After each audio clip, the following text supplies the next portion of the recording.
सिद्धेभ्यः ॐ नमः सिद्धेभ्यः। निर्मल जल सामान्य है जिनका, चंदन से है दिव्य वचन। अक्षत सम अक्षत है श्रद्धा, सुमनो सा सुंदर है तन। नैवेद्य चरित्र ज्ञान है दीपक, वसु विधि करते धूप दहन। ध्यान सुफल है अर्घ समाधि, मुनिवर तुमको नित नमन। अनर्घ पद को पाने गुरुवर, मेरा अर्घ समर्पित है। एक जीवन क्या सौ सौ जीवन, गुरुवर तुम्हें समर्पित है। ऋषिवर तुम्हें समर्पित है। देवादिदेव 1008 बंदा जी के अतिशयकारी अजितनाथ भगवान की परम पूजिक स्वट आचार्य प्रवर गुरुवर श्री विद्यासागर जी महामुनिराज की 3 कम 9 करोड़ मुनिराजों की।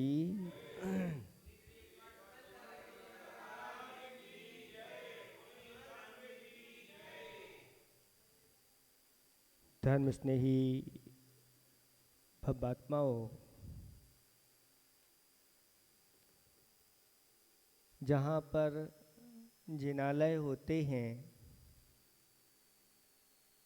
जैन समाज रहती है, साथ साथ में मुनिराजों के रहने के लिए बसतिका आदि रहती है, वहाँ पर मुनिराजों का आवागमन बना रहता है और लाभ मिलता रहता है। एक गांव में, बहुत छोटा सा गांव था,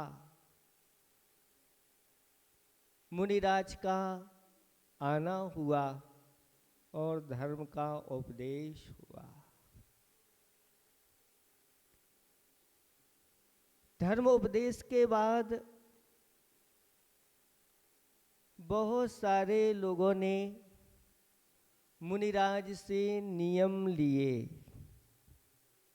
वहीं पर एक लड़का बैठा हुआ था, उसके मन में भी आ गया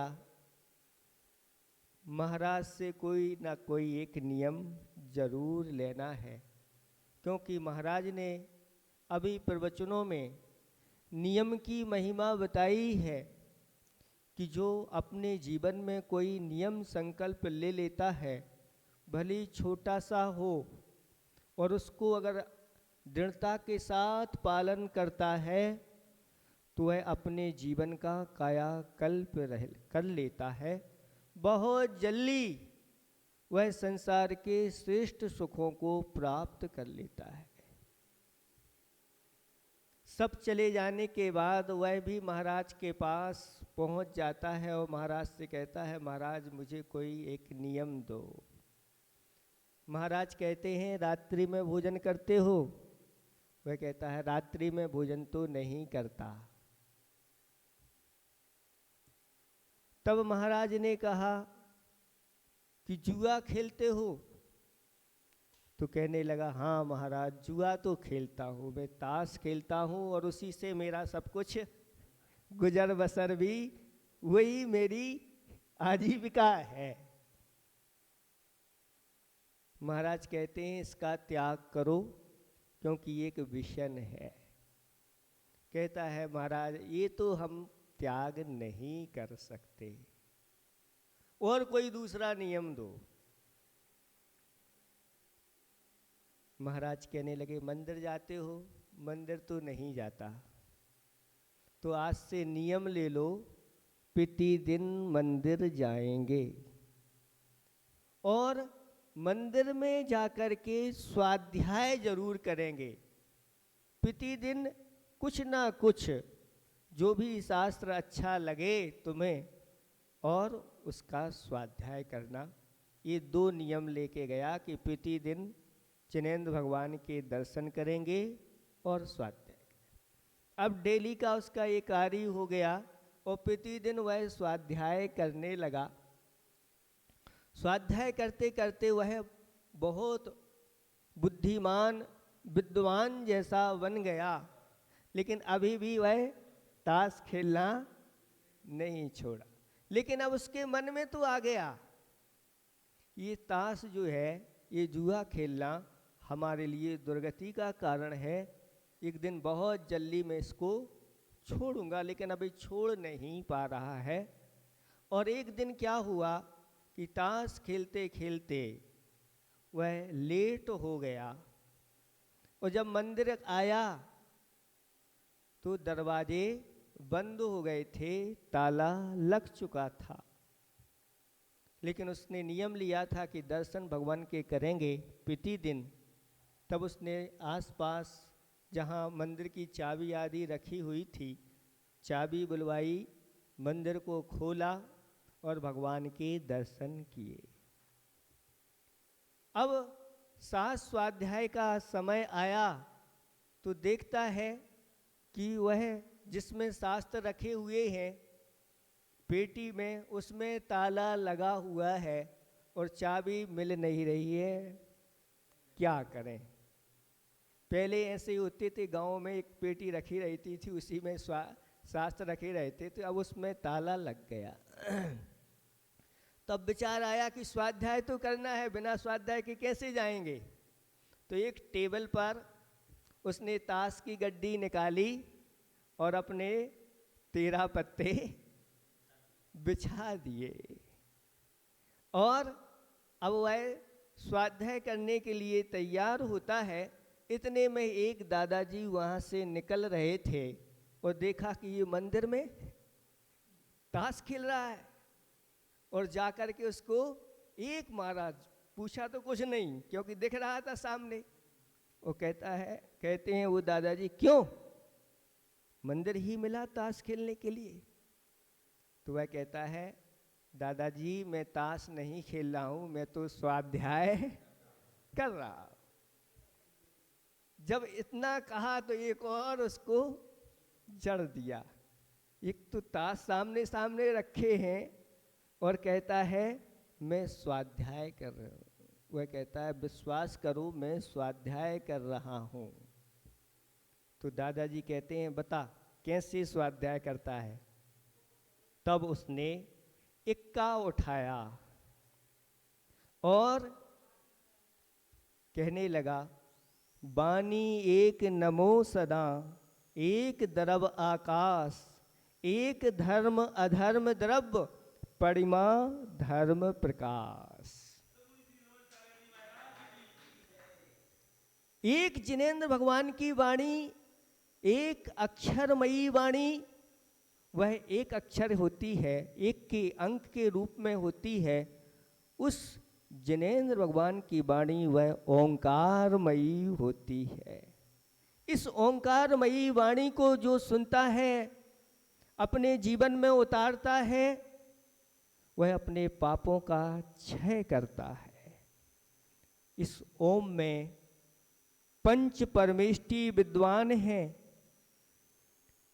इस ओम में अरहंत परमेष्टि का अशरीरी सिद्ध परमेष्टि भगवान का आचार्य भगवंत का बड़ा उपाध्याय परमेष्टि का ऊ और मुनिराजों का माँ, इन सब अक्षरों को मिला देने से ओंकार की रचना होती है। और ओम में पंच परमेष्टि गर्भित हैं। ओंकारम बिंदु संयुक्तम नित्यम ध्यायन्ति योगिनः, कामदम मोक्षदम चैव ओंकाराय नमो नमः।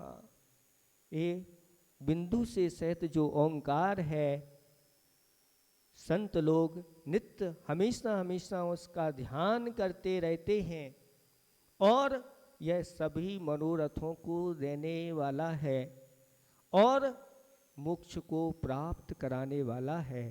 ऐसा है ओंकार।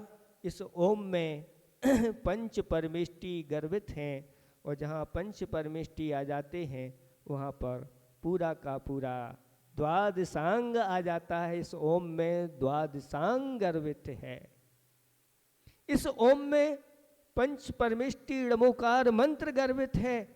ह्राम ह्रीम ह्रूम ह्रम ह्रा, ये 5 बीजाक्षर इसमें ही गर्भित हैं।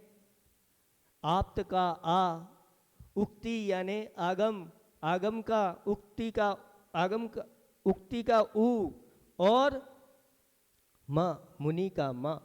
इसमें देव शास्त्र और गुरु तीनों गर्भित हैं। अधोलोक का आ, ऊर्ध्वलोक का ऊ, और मध्यलोक का माँ।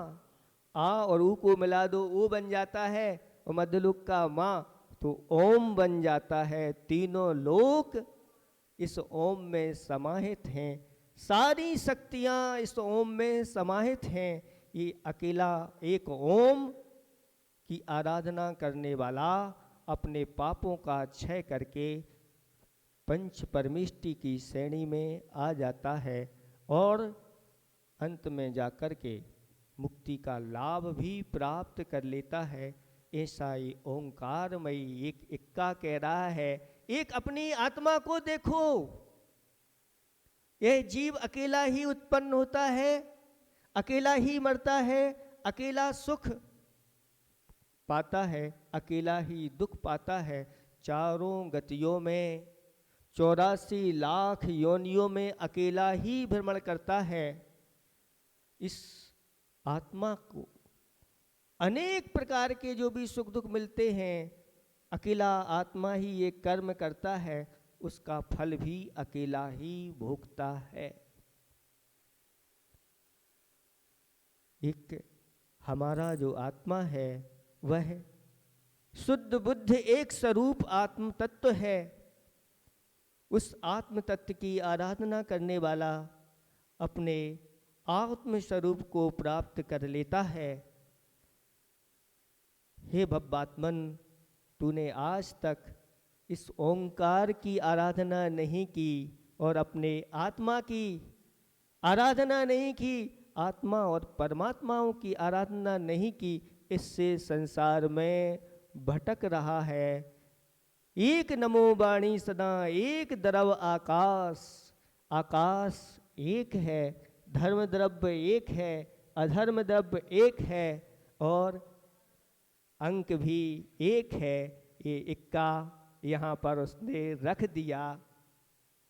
अब दादाजी कहते हैं कि ये तो बहुत बड़ा स्वाध्याय कर रहा है, अकेले इक्का से इतने स्वाध्याय इसने कर लिया है।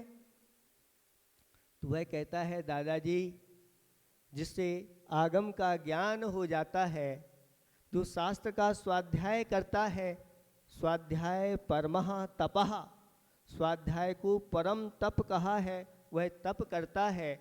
और स्वाध्यायशील कहीं भी बैठ जाए उसे शास्त्र की आवश्यकता नहीं पड़ती। वह तो किसी भी वस्तु को लेकर के वह स्वाध्याय कर सकता है।